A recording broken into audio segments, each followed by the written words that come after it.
եթերում օրվան փոփումն է, ձեզ հետ է Արփինե Նավասարդյանը։ 19:00-ի դրությամբ հանձնացրել ենք հետևյալ լուրերը։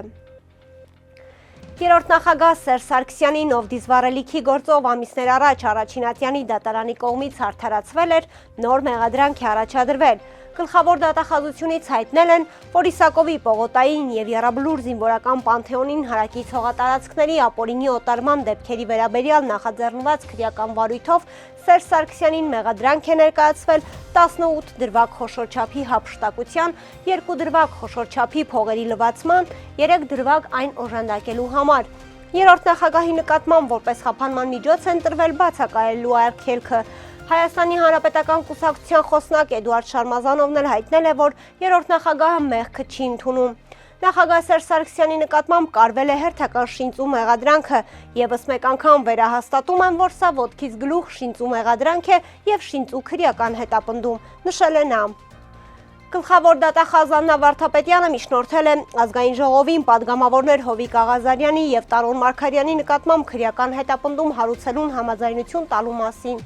Հովիկ Աղազարյանի միջնորդության հիմքում ներկայացվել է հակակոռուպցիոն կոմիտեում քննվող մանրադեղջերավոր անասուններ արտահանելու համար կաշառք վերցնելու գործով։ Տարոն Մարգարյանին անձեռնմխելիությունից զրկելու միջնորդությունը ներկայացվել է 2020 թվականին հարուցված գործով։ Հրապարակված արժևորոշման նախագծի համաձայն ԱԺ-ն տալիս է համաձայնություն, որ պատգամավորներ Հովիկ Աղազարյանի եւ Տարոն Մարգարյանի նկատմամբ քրեական հետապնդում հարուցվի։ ԱԺ կանոնակարգ օրենքի համաձայն պատգամավորի նկատմամբ քրեական հետապնդում հարուցելուն կամ նրան ազատությունից զրկելուն համաձայնություն տալու մասին միջնորդագիրը կարող է քննարկվել խորհրդարանի եւ հերթական եւ արտահերթ նիստում։ Ազգային ժողովի հերթական նիստը նշանակված է մարտի 25-ին։ Գերագույն հոգևոր խորհուրդը կոչ է անում ուղղում նաև ԵՀԿ Մինսկի խմբի համանախագահող երկրների առաջնորդներին մարդու իրավունքների պաշտպանության մանդատ ունեցող միջազգային կազմակերպություններին ու նրանց ղեկավարներին առավելազգում միջոցներ կիրառել Ադրբեջանի նկատմամբ հայ գերիներին անհապաղ հայրենը դարձնելու համար։ Տարածաշրջանում կայուն երկարատև խաղաղություն եւ սերունդների համար արժանապատիվ գոյակցության պայմաններ կարելի է ապահովել միայն առկա հիմնախնդիրների արդար հանգուցալուծման եւ արցախահայության իրավունքների իրացման պարագայում, ասված է հայտարարությունում։ Գերագույն հոգևոր խորհուրդը միևնույն ժամանակ Բաքվի բանտում գտնվող Արցախի նախկին պետնախարար Ռուբեն Վարդանյանին հորդորել է դադարեցնել հացադուլը։ Ապրելու երկիր կուսակցության նախագահ Մանեթ Անդիլյանը դադարեցնում է հացադուլը, այդ թվում Ռուբեն Վարդանյանի կնոջ եւ քրոջ հորդորով։ Նա ակտիվ գործողությունների կոչ է անում, այդ թվում ՄԱԿ-ի գրասենյակից պահանջելով Բաքվի իրենց գործընկերներին հորդորել ներկա գտնվել Վարդանյանի դատավարությանը։ Թանդիլյանի առաջին պահանջը միջազգային ներկայությունն է Ռուբեն Վարդանյանի դատավարությանը, երկրորդը հանրային պահանջ ներկայացնել կառավարությանը ակտիվ զբաղվել գերիների ազատ արձակման գործով։ Մանեթ Անդիլյանը մարտի 1-ից հացադուլ էր սկսել Ազատության հրապարակում ի պաշտպանություն Արցախի նախկին պետնախարար Ռուբեն Վարդանյանի ու Բաքվում պահվող մյուս հայ գերիների։ Թանդիլյանը հացադուլը սկսեց նաև Ռուբեն Վարդանյանին խնդրանքով դադարեցնել իր կյանքի համար անդառնալի սպառնալիք հանդիսացող հացադուլը։ Փետրվարի 18-ից Բաքվի բանտում հացադուլ հայտարարած Վարդանյանն աշխարհի ուշադրությունն է հրավիրում, ինչպես ընտանիքի միջոցով էր փոխանցել իր նկատմամբ դատական ֆարսի վրա։ Օրերս էլ ընտանիքի միջոցով փոխանցած աուդիոուղերձում Արցախում ընդամենը 3 ամիս պաշտոնավարած Վարդանյանը դարձյալ կեղծ էր որակել իր դատավարությունը։ Թուրքական լրատվամիջոցների ներկայացուցիչները Նիկոլ Փաշինյանից հարցազրույց վերցնելու համար Հայաստան են ժամանել հայկական կողմի նախաձեռնությամբ եւ Հայաստանի Հանրապետության պետական բյուջեի միջոցներով։ Տեղեկությունը թերթ-ի հետ զրույցում հայտնել է վարչապետի աշխատակազմի հանրային կապերի եւ տեղեկատվության կենտրոնի տնօրեն Գործ Ծառուկյանը։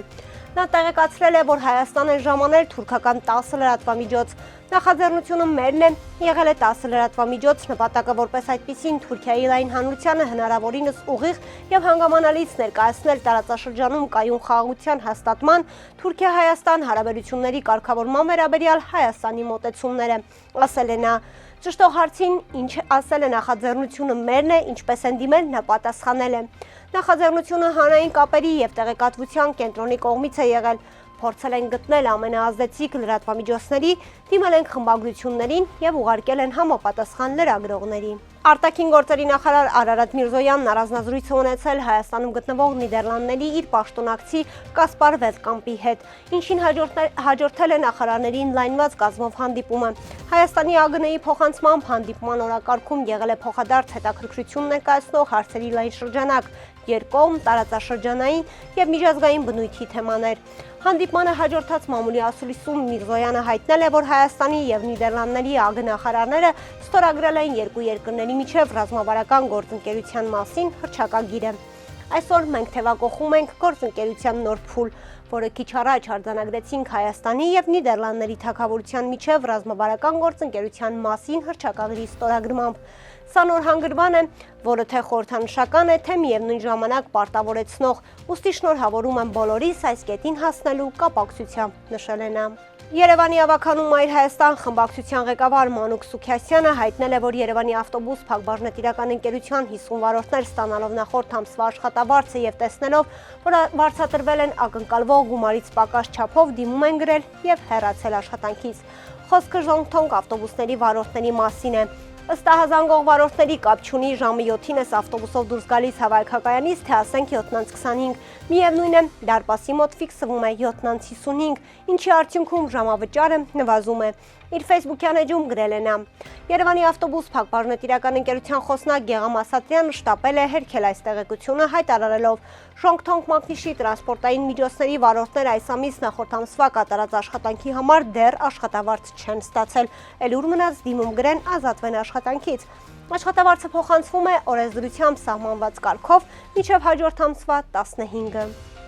Մարտի 12-ին տեղական ժամանակով ժամը 17:10-ին Հայաստանի Հանրապետության ներքին գործերի նախարարության սեյսմիկ պաշտպանության տարածքային ծառայության սեյսմոլոգիական ցանցի կողմից գրանցվել է երկրաշարժ։ Երևան քաղաքից 13 կիլոմետր հարավ-արևմուտք, օջախի 10 կիլոմետր խորությամբ 2.7 մագնիտուդով երկրաշարժ։ Այս մասին հայտնում են ներքին գործերի նախարարությունից։ Էպիկենտրոնային գոտում ստորգետնյա ցնցման ուժգնությունը կազմել է 3-ից 4 բալ։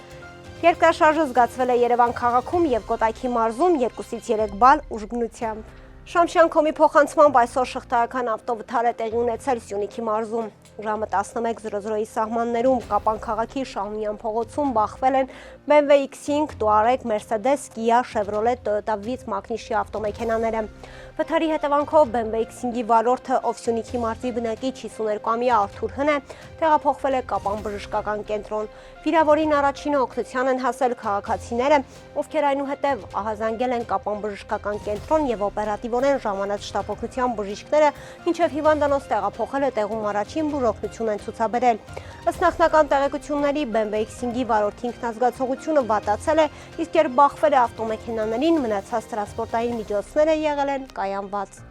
Մարտի 6-ին արտակարգ դեպք է տեղի ունեցել Երևանում։ Այդ օրը Հայաստանի Հանրապետության քննչական կոմիտեի Երևան քաղաքի քննչական վարչության ճանապարհատրանսպորտային հանցագործությունների քննության բաժնից Հայաստանի Հանրապետության ներքին գործերի նախարարության ոստիկանության համայնքային ոստիկանության գլխավոր վարչության Մաշտոցի բաժնում տեղեկություն է ստացվել, որ մարտի 6-ին ժամը 16:00-ի սահմաններում Ջանիբեկյան փողոցի 65 հասցեի դիմացի կանգառում Վայոց-Ձորի մարզի բնակիչ 49-ամյա Արմեն Ման Երևանի քաղաքապետարանի հաշվեկշռում հաշվառված իր կողմից վարած Ժողովրդի մակնիշի ավտոբուսի դռները փակել է, ինչի հետևանքով ուղևոր Երևանի բնակիչ 65-ամյա Ռուզաննան մնացել է դռների արանքում։